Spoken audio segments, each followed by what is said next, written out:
유도선 목사입니다. 오늘도 여러분과 함께 은혜 받게 되었습니다. 오늘은 역사서 서론을 좀 말씀드리려고 합니다. 성령께서 역사서를 통해서 말씀하시려는 바가 무엇인가? 여러분, 무엇이라고 여겨집니까? 역사서에서 명심해야 될 네 가지 주제, 저는 이것을 이제 증언하려고 합니다. 역사서에서 명심해야 될 네 가지 주제. 많은 분들이 역사서를 강의하면서 설교하면서 이 네 가지에 대해서 좀 소홀한 것 같고요, 말씀을 전하지 못하고 있는 것 같습니다. 자, 구약 성경을 보면요, 이제 우리가 그동안 모세 오경을 전했죠. 그리고 지금 역사서를 전하려고 합니다. 우리 이제 이걸 역사서라고 그러죠. 지금 우리가 사무엘상을 전할 차례입니다. 여기서 역사서의 구속사적인 맥락을 파악하시기를 바랍니다. 여러분, 맨 앞에 모세오경이 있죠. 모세오경의 중심 인물은 뭡니까? 제사장입니다. 제물을 드릴 제사장. 그 다음에 역사서가 나오는데요, 역사서의 중심 인물은 왕입니다.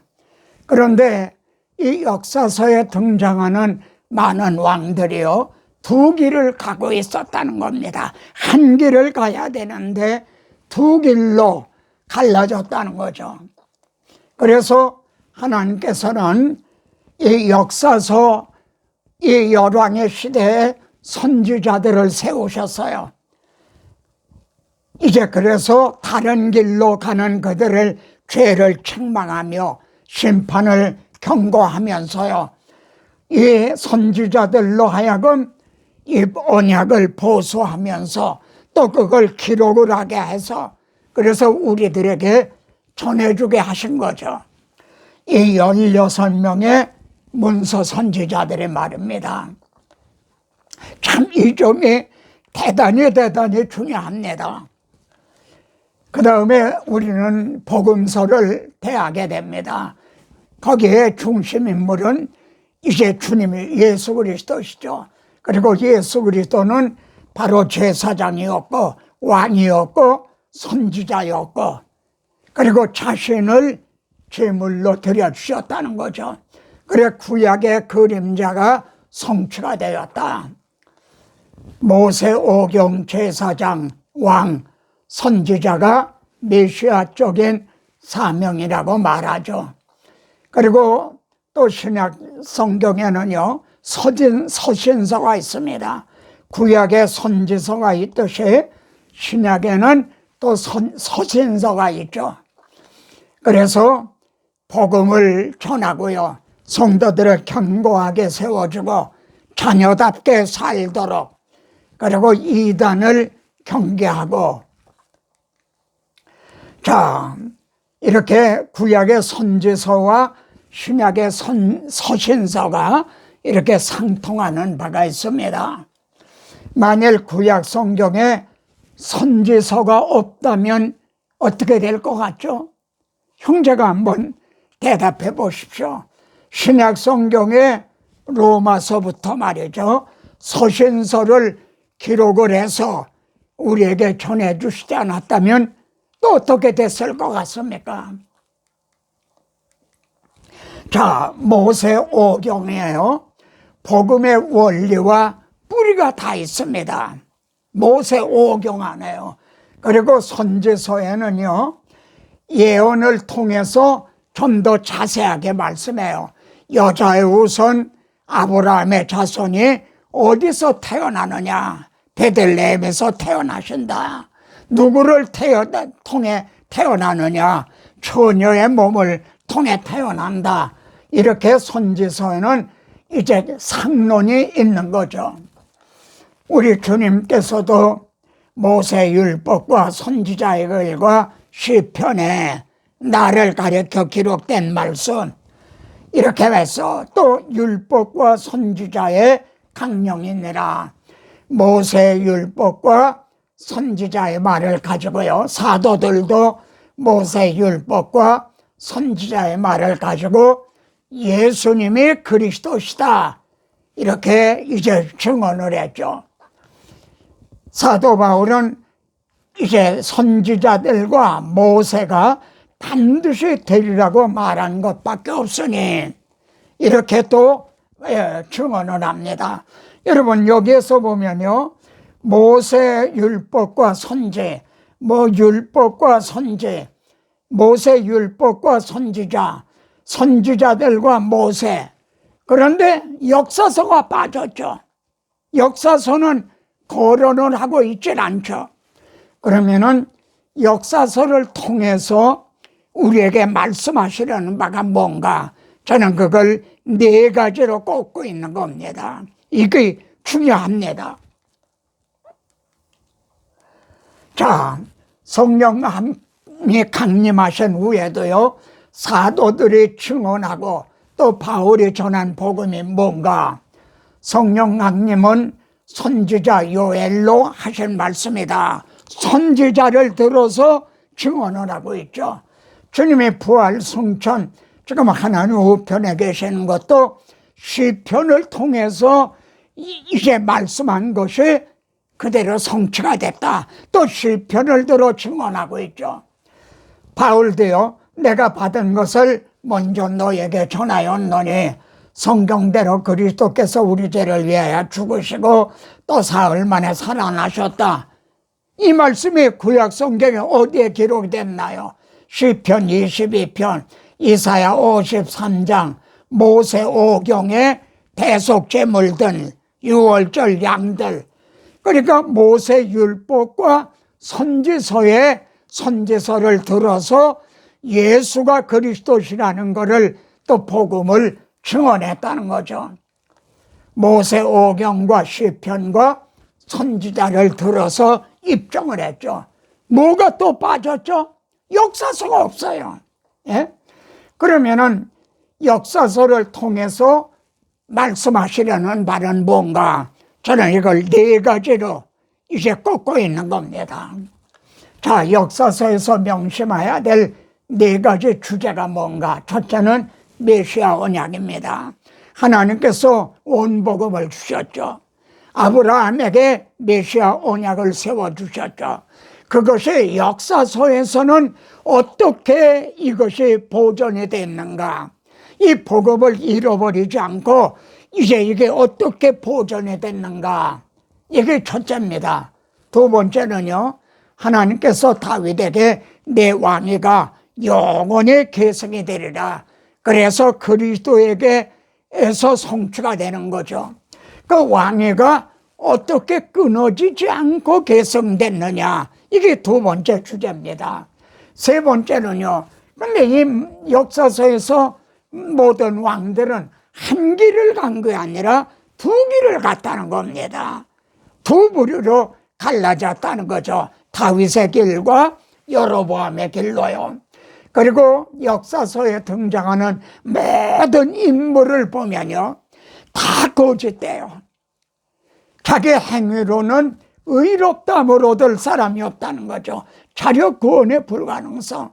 그래서 우리는 역사서를 통해서 나 자신의 죄를 또 깨닫게 된다는 겁니다. 네 가지 주제가 뭐죠?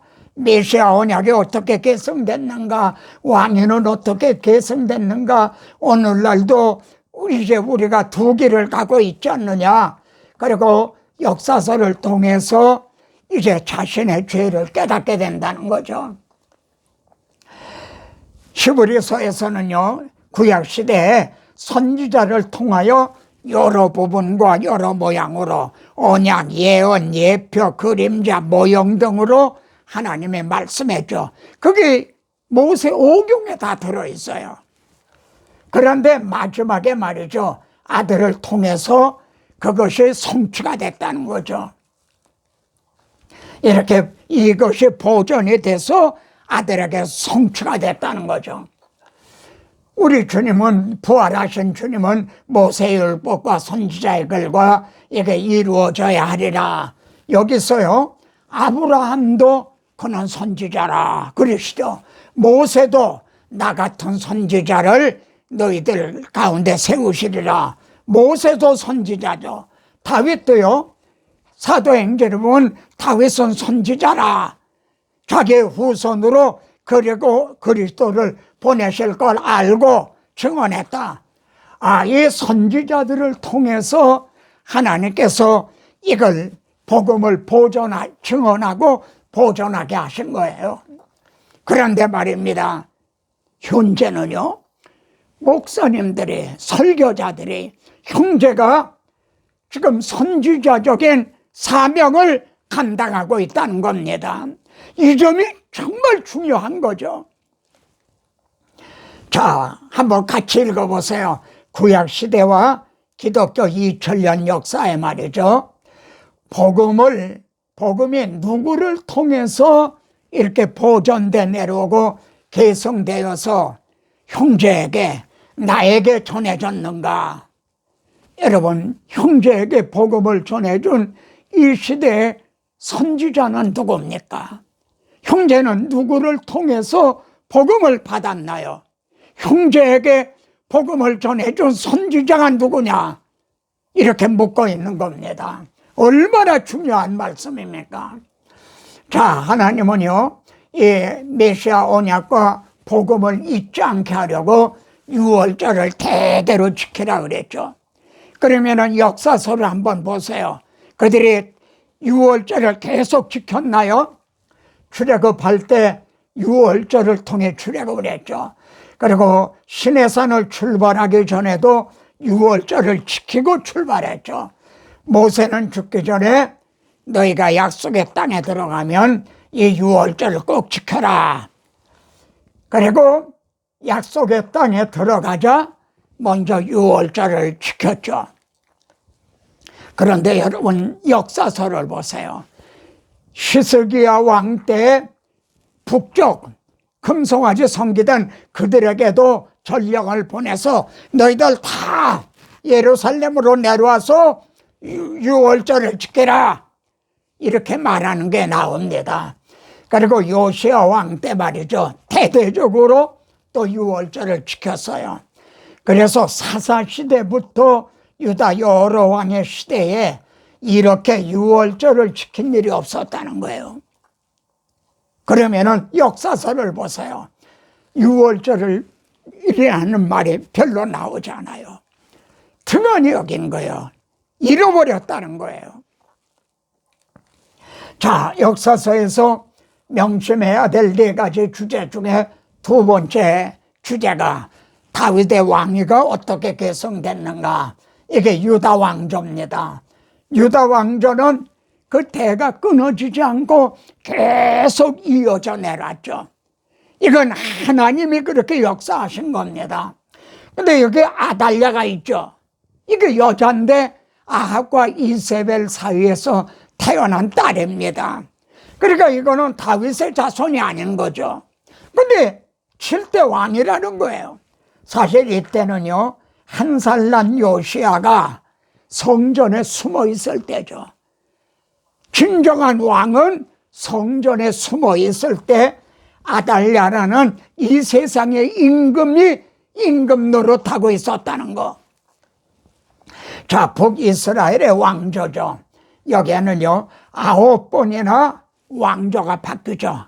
암살을 당하고 요즘 말로 하면은 쿠데타가 일어나서요. 여긴 끊어지고 그랬어요. 자, 다윗의 왕조가 어떻게 보존되어 예수 그리스도로 이어지게 됐는가? 역대상에서는요 1장부터 9장까지가 족보예요. 재미있는 말이 있습니다.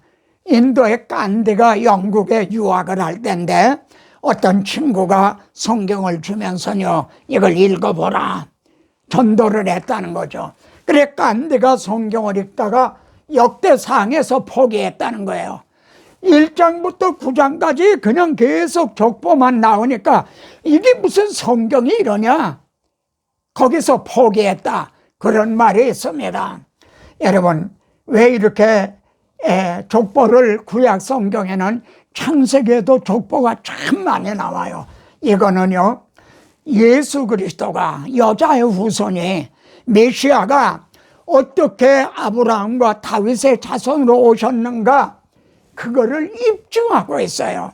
만일 역대상에 이 족보가 기록이 되지 않았다면 여기에 예수님이 그리스도 이 아브라함과 다윗의 자손이라는 증거가 없어지게 되는 거죠. 그렇다면 지금 형제는 말이에요, 영적 족보를 가지고 있습니까? 내가 어떻게 어떤 계통을 해서 내가 거듭나게 됐는지, 하나님의 자녀로 하나님의 가문에 태어나게 됐는지 그 족보를 알고 있습니까? 그래서 성경을 구속사적으로 증언하는 겁니다. 아브라함부터 다윗까지 14대요, 다윗부터 바벨론까지, 바벨론으로서 그리스도까지. 마태복음 1장에 보면 이렇게 말씀하고 있어요. 이건 뭘 말씀하려는 건가요? 바벨론 포로 70년 포로 기간에도요, 다윗의 왕위가 끊어지지 않았다. 이걸 입증하려고 하는 거예요. 그래서 돌아올 때 다윗의 자손인 왕손 스룹바벨이 인도에서 돌아오게 되죠. 아멘. 자, 역사서에서 명심해야 될 4가지 주제 중에 3번째는 왕들이 한 길을 간 게 아니라 2길을 갔다는 거죠.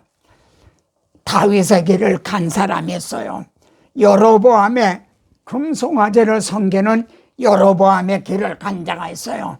북왕국은요, 모든 왕이 전부 여로보암의 길을 갔어요. 근데 남쪽 유다, 다윗의 자손의 그 왕들 가운데도요, 다윗의 길만 간 게 아니라 여로보암의 길로 간 왕들이 많다는 겁니다. 예를 들면 왕들, 유다 왕 중에 가장 악한 왕이라 할 수 있는 게 므낫세죠. 근데 므낫세는 가장 선한 왕의 할아버지예요. 므낫세 손자가 요시아예요. 그러니까 므낫세 할아버지는 여로보암의 길을 가고 그 손자인 요시아는 다윗의 길을 갔다는 거죠. 다윗의 길로 가고요, 여로보암의 길로 가고. 자, 문제는 지금도 2길 중에 하나를 가고 있다는 거죠. 의인의 길은 여호와께서 인정하시나 악인의 길은 망하리로다. 자, 언약과 복음을 망각하고 말이죠, 여로보암의 길로 행하게 한 그 책임이 누구에게 있는가? 내 백성은 잃어버린 양떼로다. 그 목자들이 그들을 곁길로 가게 했다는 거예요. 목자들의 책임이라는 거죠. 그 시대 지도자들의 책임이라는 거죠. 그들이 산에서 언덕으로 떠나 쉴 것을 잊어버렸다. 그래 백성들이 방황을 한다는 거죠. 물은 내 백성은 나를 잊고 허무한 것에 분향하거니와 우상 숭배를 했다는 거죠. 이러한 것들은 그들로 그들의 길, 곧 옛길에서 넘어지게 하며, 여러분 옛길이 뭡니까? 아브라함이 간 길, 모세가 간 길, 다윗이 간 길, 이게 옛길이죠. 이단들은요, 새로운 말씀이 나타났다. 영지주의자들도 그러고요, 오늘날 신천지들도 그러고 그래요. 우리가 가는 길은 옛길이에요. 거기에서 넘어지게 한다. 그리고 곁길, 이게 이단이에요. 끝이 다르다. 이단, 곁길로 빠진다는 거죠. 역사서에서 명심해야 될 4번째는 자력 구원의 불가능성입니다. 인간의 행위로는요, 구원 얻을 자가 없다는 거죠. 이를 통해 우리는 역사서에 등장하는 많은 인물들을 통해 바로 내 죄를 깨닫게 되는 겁니다. 여러분 보세요. 사울을 또 죄를 보며 다 패하여졌죠. 심지어 다윗도 당신이 그 사람이라, 예? 네 치수너론 네가 그 사람이다. 이 말씀은 바로 나를, 내 가슴을 향해서 하는 말씀으로 다가오지 않습니까? 솔로몬이 우상을 숭배하더니 하나님이 2번이나 그에게 경고하셨는데, 여기서 여러분 다윗의 죄, 솔로몬의 죄만 봅니까? 이를 통해서 내 죄를 깨닫게 된다는 거죠. 여호사밧은 참 선한 왕이었어요. 그런데 왕이 악한 자를 돕고 여호와를 미워하는 자들을 사랑하는 것이 옳으니까 선지자를 통해 막 책망을 받았죠. 지금 뭘 말씀드리려고 그러냐면요, 역사서에 등장하는 선한 왕들도요, 다윗의 길을 행했던 왕들도 마지막에 좋지 않다는 겁니다.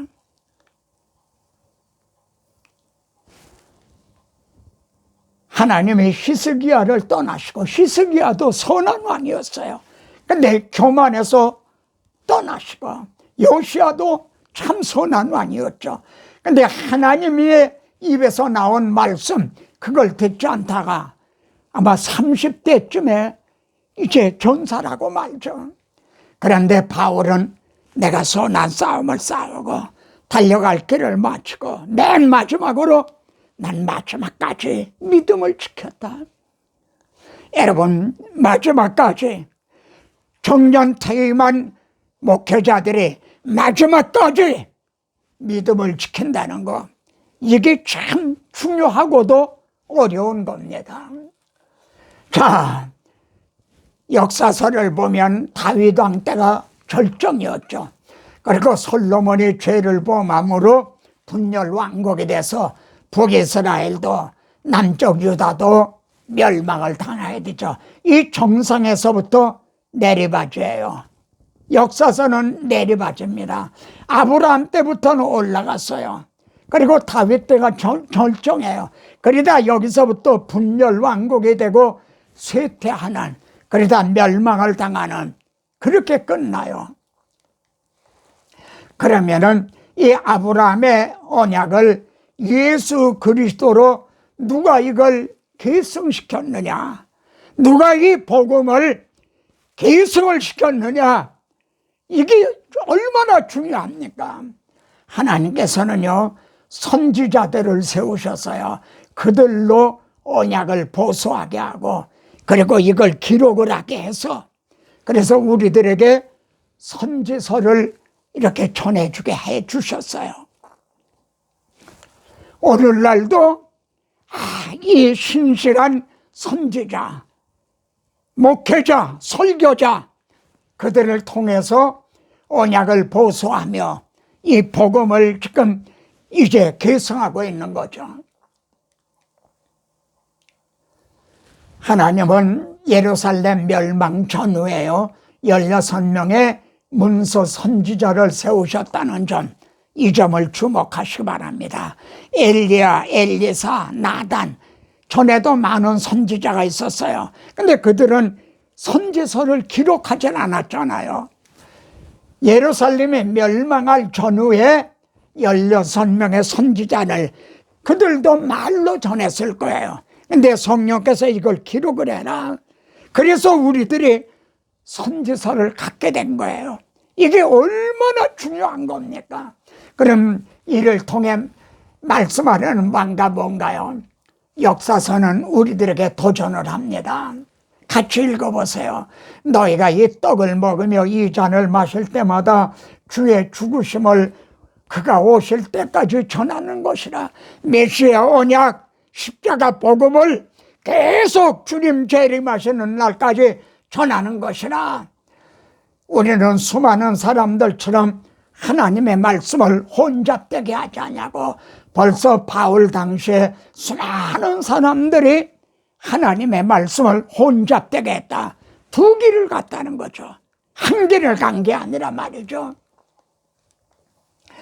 목회 서신에 나타나는 너와 그들이여, 너는 달라야 된다. 그들, 이건 복수예요. 곁길로 가는 사람들은 많다는 거죠. 거짓 선지자는 많다는 거죠. 딴이 본유, 그러나 너는 달라야 된다. 주를 향하여 소망을 가진 자마다 그의 깨끗하심과 같이 자기를 깨끗하게 하느니라. 성령께서는요, 역사서를 통해 우리에게 뭐라고 도전을 합니까? 너는 역사서에서 명심해야 될 4가지 주제를 명심하고 있느냐? 뭐죠? 첫째, 메시아 언약, 십자가 복음을 이제 보수하는 겁니다. 두 번째는요, 왕위가 끊어지지 않게 하는, 형제 대는 형제가 누구에게 복음을 전했나요? 형제 대가 끊어지는 거 아닌가요? 영적 자손이 없는 거 아닌가요? 과거에는요, 작년은 한 20명 모이는 교회도 유년주일학교 어린이들은 한 50명, 뭐 100명 이렇게 모였어요. 근데 지금은 아니에요. 5,000명 모이는 교회도 청소년들은 많지가 않아요. 물론 인구가 감소되고 뭐 그런다 하지만 지금 대가 끊어져 가고 있는 건 아닌가요? 세 번째는 뭐죠? 두 길이에요. 형제는 지금 어느 길을 가고 있느냐? 마지막은요, 이를 통해서 죄를 깨닫고, 이 소망 있는 자마다 자기를 깨끗게 하기를 주님이 깨끗하신 것 같이 그리스도를 닮아가고자 한다. 이제 우리가 역사서를 상고하면서 이 4가지 주제를 명심하시기 바랍니다. 많은 분들이 역사서를 강의하고 설교하면서 4가지 주제를 놓치고 있어요. 다음 시간에 또 뵙겠습니다.